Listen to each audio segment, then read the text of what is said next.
तो ये एक बड़ा सवाल है कि हर बार बजट में आप आंकड़े बता देते हो और आप दिखा देते हैं कि ये सारी चीज़ें हो रही हैं।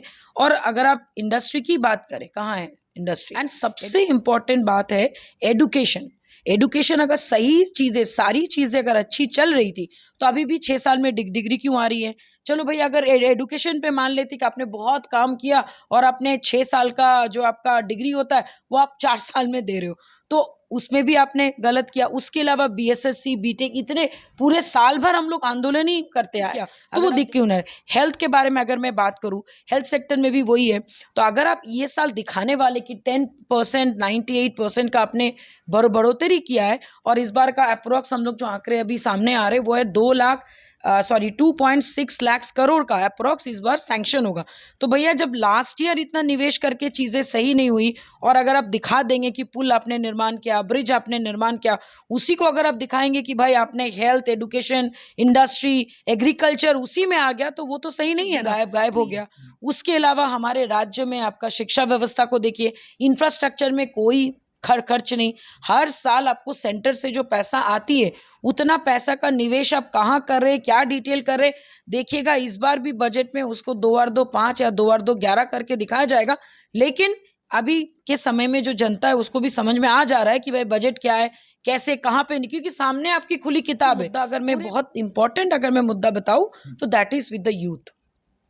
क्योंकि अगर भारत के भविष्य, बिहार के भविष्य यूथ है, और अगर आप यूथ को ही ढंग से प्रोटेक्शन नहीं दे पाओगे, एडुकेशन नहीं दे पाओगे, रोजगार नहीं दे पाओगे, तो इमेजिन कीजिए नेक्स्ट जनरेशन कहाँ जाएगा। तो वो एक हमारा बहुत इंपॉर्टेंट पार्ट है। दोस्तों नमस्कार, बहुत स्वागत है आपका चौकस भारत में। मैं आपका दोस्त ब्रजेंद्र। बजट सत्र अपने राज्य की जो है वो शुरू हो गई है। यानी यूं कहा जाए कि जितने भी नेता हैं आज सदन में उपस्थित हैं। कल राज्यपाल महोदय का अभिभाषण हुआ, उसके बाद आज से बजट सत्र जो है वो अपने ढंग से चलना शुरू कर दिया है। उम्मीद ये भी जताई जा रही है कि आज लगभग 2 बजे के आसपास वित्त मंत्री महोदय बजट पेश करेंगे। हो सकता है समय कुछ इधर उधर भी हो, लेकिन बजट पेश करने की जो सुगबुगाहट है वो आज ही की सुनाई दे रही है।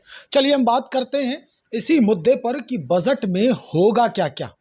किस बजट में पहले, यानी अगर हम पिछले साल के बजट की बात करें तो उस बजट में क्या क्या हुआ, इस बनिस्पत आज बात करने हम पहुंचे हैं। हमारे साथ लोजपा रामविलास की युवा नेत्री और प्रबुद्ध प्रवक्ता देवयानी मित्रा जी हैं हमारे साथ।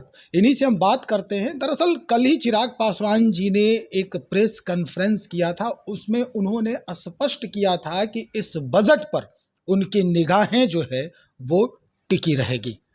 अब इन्हीं से बात करते हैं कि आखिर ये निगाहें जो हैं बजट की कहाँ पर टिकाएंगे, बजट के किस अंग पर आप सबकी निगाहें रहेंगी? देखिए, जनरली लास्ट ईयर का जो बजट पेश किया गया था 2022-23 में, उसके जो टोटल आंकड़े थे वो 38 लाख करोड़ के आसपास था, अप्रॉक्स था, जिसमें मेन 6 मुद्दों पे बातचीत हुई थी या फिर पेश किया गया था। हेल्थ था, एडुकेशन था, उसके बाद इंडस्ट्री था, और साथ में आपका कृषि विभाग, एग्रीकल्चर के साथ भी और भी रिलेटेड चीज़ थी। और मेन जो तीसरा, जो अलग अलग विभागों में कल्याण के लिए जो बजट उन्होंने सैंक्शन किया था, अगर वो हो गया होता तो ये SC ST का जो आपका जो कल हम लोगों ने मुद्दा उठाया, तो वो पैसा किधर गया, और वो पैसा कहाँ गया? वो पैसा आपका पुल निर्माण में गया। तो ये एक बड़ा सवाल है कि हर बार बजट में आप आंकड़े बता देते हो और आप दिखा देते हैं कि ये सारी चीज़ें हो रही हैं। और अगर आप इंडस्ट्री की बात करें, कहाँ है इंडस्ट्री? एडुकेशन की बात करें, इंडस्ट्री में निवेश की बात की थी उन्होंने। हाँ, तो कहाँ हुआ? अगर मान लीजिए निवेश होता, तो आज हमारे राज्य में बेरोजगारी की संख्या सबसे ज़्यादा नहीं होती। रोजगार देने की बात तो हो रही अरे, है। बात हो रही है, लेकिन अभी तक उन्होंने दिया नहीं। और 10 लाख से 20 लाख जो नौकरी की आप बात कर रहे हैं, जबकि हम सब जानते हैं कि गवर्नमेंट में मैक्सिमम जो सीट्स अभी खाली है 4 लाख या 3,80,000 या 4 लाख मैक्सिमम। तो आप एक्स्ट्रा 6 लाख आप नौकरी कहाँ से लाएंगे? दूसरी चीज़, सिर्फ गवर्नमेंट सेक्टर की बात नहीं हो रही, यहाँ पे इंडस्ट्रीज़ की भी बात हो रही है। इंडस्ट्री यहाँ पे कहाँ पे लगा, मुझे बताइए। 1 या 2 आपका मेगा फूड पार्क है, एक ही आपका मेगा फूड पार्क है, वो भी आपका सेंटर का है, सेंट्रल गवर्नमेंट से वो सैंक्शन होता है, जो फूड प्रोसेसिंग यूनिट का है। उसमें हमारे लोकल गवर्नमेंट यानी हमारे बिहार गवर्नमेंट का कोई हाथ नहीं है। तो भैया, आपने यहाँ पे निवेश किया तो कहाँ गया वो? और अगर किया तो फिर हमें रोजगार क्यों नहीं मिला? एंड सबसे इम्पॉर्टेंट बात है एडुकेशन। एडुकेशन अगर सही चीज़ें, सारी चीज़ें अगर अच्छी चल रही थी, तो अभी भी 6 साल में डिग्री क्यों आ रही है? चलो भई अगर एडुकेशन पे मान लेते कि आपने बहुत काम किया और आपने 6 साल का जो आपका डिग्री होता है, वो आप 4 साल में दे रहे हो, तो उसमें भी आपने गलत किया। उसके अलावा बीएसएससी, बीटेक इतने पूरे साल भर हम लोग आंदोलन ही करते आए। अगर आप देखेंगे नवंबर से लेके अभी तक भी छात्र बोलिए या फिर आपके टीचर्स अभी भी चीख-चीख के नौकरी माँग रहे हैं। तो वहाँ पे भी एक बहुत बड़ा गैप है। तो आपने ये जो लास्ट ईयर जो 2,38 आपके जो क्या कहते हैं करोड़ का जो आपने बजट पेश किया था अप्रॉक्स, वो फिर पैसा गया कहाँ? और अगर गया तो वो अगर आपने इम्प्लीमेंट किया तो वो दिख क्यों नहीं रहा? हेल्थ के बारे में अगर मैं बात करूँ, हेल्थ सेक्टर में भी वही है। तो अगर आप ये साल दिखाने वाले कि 10% 98% का आपने बढ़ोतरी किया है और इस बार का अप्रॉक्स हम लोग जो आंकड़े अभी सामने आ रहे हैं वो है 2.6 लाख करोड़ का अप्रॉक्स इस बार सैंक्शन होगा। तो भैया जब लास्ट ईयर इतना निवेश करके चीज़ें सही नहीं हुई और अगर आप दिखा देंगे कि पुल आपने निर्माण किया, ब्रिज आपने निर्माण किया, उसी को अगर आप दिखाएंगे कि भाई आपने हेल्थ, एडुकेशन, इंडस्ट्री, एग्रीकल्चर उसी में आ गया, तो वो तो सही नहीं है ना। तो इसको पहले हमें मतलब वी नीड टू नो कि आप कह रही हैं कि पिछले वर्ष के बजट का पैसा गया कहाँ? Exactly. यहाँ वित्त मंत्री जो है विजेंद्र चौधरी जी, वो ये कहते नजर आए सदन में ही कि कुशल प्रबंधन जो राज्य के प्रशासन का है, उसका ही ये परिणाम है कि हम भारत के 3 शीर्ष राज्यों में अब खड़े हो चुके हैं। अच्छा, अगर ऐसी बात है तो नीति आयोग का आपका हाल फिलहाल में कुछ दिन पहले का ही आपका रिपोर्ट है, ज़्यादा पुराना नहीं, 6 महीना साल भर पुराना ये रिपोर्ट है। सबसे गरीब और पिछड़ा राज्यों में माना जाता है, तो नीति आयोग का तो रिपोर्ट तो गलत नहीं होगा। और आप सही में इतना आगे हैं, सही में सारी चीज़ें चल रहा है, तो भाई अभी भी बिहारी यहाँ के जो पढ़े लिखे जो यहाँ पे कुछ रोजगार नहीं है, वो अभी भी अलग अलग स्टेट में जाके अपना नौकरी, अपना पेट पालने के लिए घर में बीवी बच्चे को छोड़कर वो जाके बाहर में नौकरी कर रहे हैं। तो जो आप बोल रहे हैं और जो सामने दिख रहा है वो मैच नहीं हो रहा है। तो देखते हैं अभी आपके 2 बजे 2:30 बजे जब आपकी बजट पेश होगी, तो फिर उसके बाद फिर और डिटेल में हम लोग बात करेंगे इस पर। लेकिन इतना ज़रूर है कि लास्ट ईयर का बजट का जो फंड आपने दिखाया इतना खर्च हुआ है और अभी आप ये साल सुनने में आ रहा है कि 10.98% आप दिखा रहे हो कि हम लोग प्लस में हैं और हम बहुत अच्छा कर चुके हैं। तो वेयर इज़ इट? कहाँ है वो? सामने दिखना चाहिए। इम्प्लीमेंटेशन पेपर में आपने किया, लेकिन ज़मीन पे कोई चीज़ें सामने नहीं आ रही है और उसका ज्वलंत प्रमाण है बिजली महंगी ले रहे हैं आप। सेकंड आपका एससी एसटी का जो कोटे में जो आपके जो पीएम के जो कोटे से जो पैसा उनको मिलना चाहिए वो भी आप उनको दे नहीं रहे, स्कॉलरशिप भी गायब हो गया। उसके अलावा हमारे राज्य में आपका शिक्षा व्यवस्था को देखिए, इंफ्रास्ट्रक्चर में कोई खर्च नहीं। हर साल आपको सेंटर से जो पैसा आती है उतना पैसा का निवेश आप कहाँ कर रहे हैं, क्या डिटेल कर रहे हैं, देखिएगा इस बार भी बजट में उसको 2 बार 2 5 या 2 बार 2 11 करके दिखाया जाएगा। लेकिन अभी के समय में जो जनता है उसको भी समझ में आ जा रहा है कि भाई बजट क्या है, कैसे कहाँ पे, क्योंकि सामने आपकी खुली किताब है। पूरे बिहार राज्य में देखिए, पटना को छोड़कर थोड़े बहुत डेवलपमेंट पटना में आपको दिखता है कि भाई सड़कें हैं, पुल हैं और लोग यहाँ पे अपने हिसाब से नौकरियां करते हैं। बाकी जितने भी जिले हैं उसमें उस हिसाब से तरक्की नहीं हुई है, 1-2 जगह को छोड़कर। लेकिन उसमें भी अगर आप अंदर तक जाइएगा तो उसमें भी बड़े बड़े स्कैम आपको सामने आएंगे। तो ये देखने वाली बात होगी कि इस बार के बजट में जो आपके 2.60 लाख करोड़ का जो सुनने में आ रहा है कि बजट पेश होने वाला, उसमें वो क्या क्या चीज़ें देते हैं और जो उनका 6 जो इम्पोर्टेंट पॉइंट है इस बार भी कहाँ तक वो लोगों को बेवकूफ़ बनाते हैं क्या, या फिर सही में बिहार के जनता के लिए सोच रहे हैं। मैम, ये 6 सूत्री जो बजट कार्यक्रम पिछले वर्ष वित्तीय वर्ष में रहा, इस बार भी वो बजट जो है वो उम्मीद है 6 सूत्रीय कार्यक्रम के तहत ही होगा। एक बात जो है वो अलग है इस पूरे बजट में अगर देखा जाए कि पहले जो 2022-23 का जो बजट था उसमें जनता दल यूनाइटेड और भारतीय जनता पार्टी की जो एनडीए की सरकार में बजट पेश किया गया था। इस बार जो उस वक्त अपोज कर रहे थे, यानी उनका जो प्रतिकार कर रहे थे, इस बार वो साथ हैं।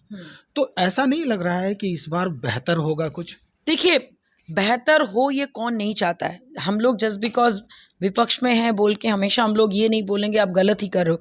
भाई अगर आप सही करेंगे तो हम लोग चीज़ों को सही बोलेंगे, लेकिन अभी तक ऐसा दिखा नहीं। आपको जब ऑनरेबल सीएम साहब जब एनडीए में थे, आपके हाथ में सारी चीज़ें थे, आपने बजट पेश किया उस वक्त, लेकिन उस वक्त अगर आपने इम्प्लीमेंटेशन ढंग से किया था और थोड़ा बहुत जो भी आपने किया था उसके वजह से नियुक्ति पत्र वो लोग महागठबंधन के सरकार में बांटे, जिसको लेके भी बहुत बड़ा झमेला हुआ, पूरा मीडिया को बुला के, और वो भी पेन एंड पेपर में आपने बांटा, जबकि वो नियुक्ति हो गई थी जब एनडीए का सरकार था, लेकिन नियुक्ति के बाद जो उनको जो रोजगार मिलना चाहिए उसके ऊपर फिर कोई बात नहीं हुई। होमगार्ड का नौकरी पे क्वेश्चन मार्क, बीएसएससी के क्वेश्चन मार्क, सीटेक बीटेक पे क्वेश्चन मार्क, और अभी तो जितने भी टीचर्स हैं वो तो पूरे महागठबंधन के जितने बड़े नेता स्पेशली शिक्षा मंत्री को तो ढूंढ रहे हैं। अगर आप जाके देखिएगा ट्विटर में ट्रेंड हो रहा है कि शिक्षा मंत्री इस्तीफा दो, सबसे ज्यादा ट्वीट लोगों ने उनको हटाने की मांग की है। बीएसएससी 2014 इंटर स्तरीय के भी 1176 जो कैंडिडेट हैं, पास आउट कैंडिडेट हैं, वो अभी भी सड़क पे भटक रहे हैं। वही तो बोल रहे, देखिए ये मतलब आपको जब मान लीजिए आप एनडीए के साथ जाएं या आपको एक जिम्मेदारी दी गई थी, आप घर के गृह मंत्री हैं, आप हमारे राज्य के मुखिया हैं, और आपके साथ जितने लोग हैं उनका एक नैतिक जिम्मेदारी बनती थी कि सिर्फ बजट पेश करके फंड लेना या फंड दिखाना इंपॉर्टेंट नहीं है, इम्प्लीमेंट आप कितना कर रहे हो उसके ऊपर भी नजर इस बार सबकी है। मुझे नहीं पता लास्ट ईयर कितनी नजर थी बाकी लोगों की, लेकिन इस बार 14 करोड़ बिहारियों की, बिहार वासियों की नजर इसलिए क्योंकि लोग अभी जान चुके हैं कि भैया बजट में क्या चीजें होती है, अगर इतना फंड आ रहा है तो इम्प्लीमेंट क्यों नहीं हो रहा है। एक आखिरी सवाल आपसे ये कि कल चिराग पासवान जी ने जो प्रेस कॉन्फ्रेंस किया उसमें कहा कि हमारी नज़रें टिकी रहेंगी, तो वो नज़र जो है वो किन मुद्दा, खास जो मुद्दा है वो चिराग पासवान जी का, या आपके जहन में भी वो बातें होंगी कि कौन से वो मुद्दे हैं जिस पर चिराग पासवान के पूरे खेमे की नज़र जो है वो टिकी रहेगी? देखिए ऑनेस्टली बताए, बीइंग अ लीडर, जिस ढंग से हर जगह जाके, हर जिले में जाके वो मेहनत कर रहे हैं, तो एक चीज़ों पे तो नज़र नहीं, सारे चीज़ों पे ओवरऑल पूरे बिहार के बजट पे नज़र है। और अगर मैं एक ही मुद्दा, अगर मैं बहुत इंपॉर्टेंट अगर मैं मुद्दा बताऊँ तो that is with the youth. क्योंकि अगर भारत के भविष्य, बिहार के भविष्य यूथ है, और अगर आप यूथ को ही ढंग से प्रोटेक्शन नहीं दे पाओगे, एडुकेशन नहीं दे पाओगे, रोजगार नहीं दे पाओगे, तो इमेजिन कीजिए नेक्स्ट जनरेशन कहाँ जाएगा। तो वो एक हमारा बहुत इंपॉर्टेंट पार्ट है। दूसरा डेफिनेटली आप महिलाओं के लिए क्या सुविधाएं ला रहे हो, and last but not the least जो कृषि, जो हमारा कृषि प्रधान देश है और कृषि में हम लोग हमेशा आगे हैं। सोचिए हम लोगों से छोटा जगह है पंजाब, कहाँ से कहाँ पहुँच गया, हर एक घर में ट्रैक्टर है, खुशहाली है। यहाँ पे आप किसानों के घर जाओगे तो उनके चेहरे पे खुशी नहीं है, गरीबी से भूखमरी से मर रहे हैं। तो इस बार कृषि विभाग के लिए वो क्या कर रहे हैं, ये सारी चीज़ों पे हमारी नज़र रहेगी। लेकिन मेन चीज़ है कि युवाओं के प्रति हम लोग मोर सेंसिटिव है, क्योंकि आए दिन हम लोग देख रहे हैं कि युवाओं के साथ कुछ ना कुछ घटनाएं कर रहे हैं। डेफिनेटली लॉ एंड ऑर्डर अभी के टाइम पे आपको भी पता है बहुत बड़ा इशू हो चुका है, चाहे वो हत्या हो, चाहे वो सेना को मार देना हो, चाहे कुछ भी। रोज अभी तो कल भी शायद कहीं पे आपका 4 लोगों को मैंने राह चलते दौड़ा के गोली मार दिएगा, 4 लोगों की डेथ होगी। तो ये एवरीडे कुछ ना कुछ कहीं ना कहीं हत्याएं हो रही। तो इस पे एक इमीडिएट एक्शन इस बजट में लॉ एंड ऑर्डर को कितना इंपॉर्टेंस दिया जाता है वो भी हम लोग देखना चाहेंगे। चलिए, बहुत शुक्रिया जानकारी देने के लिए। हमारे साथ देवयानी मित्रा जी, लोजपा रामविलास की युवा नेत्री और प्रवक्ता भी हैं। इन्होंने स्पष्ट कर दिया है कि चिराग पासवान जी के खेमे की नज़रें जो है वो किस अंग पर टिकी रहेगी, बजट के। दरअसल युवाओं को लेकर चिराग पासवान हमेशा चिंतित रहते हैं, और जिस तरह से युवाओं में चिराग पासवान के लिए एक जो कहें स्नेह है, जो हमेशा देखने को मिलता है, भीड़ देखने को मिलती है, वो स्पष्ट करता है कि कहीं न कहीं युवा भी जो है वो चिराग पासवान के तरफ आकर्षित हो रही है। और यही वजह है कि चिराग पासवान हमेशा युवाओं की बात करते हैं, राज्य के युवाओं के रोजगार की बात करते हैं, उनके भविष्य की बात करते हैं। खैर, ये अलग मुद्दा है। अब देखना ये होगा कि वित्त मंत्री आज जो बजट पेश करेंगे उसके बाद अपने राज्य के लिए कौन कौन से मुख्य मुद्दे जो हैं वो शामिल किए जाते हैं, जो पिछले बजट सत्र में जिसे शामिल नहीं किया गया, या उस बजट के बाद उस पर कोई इम्प्लीमेंट नहीं हुआ। देखते हैं बजट के बाद क्या कुछ नया आयाम निकल के सामने आता है। बने रहें आप हमारे साथ। बहुत शुक्रिया आपका।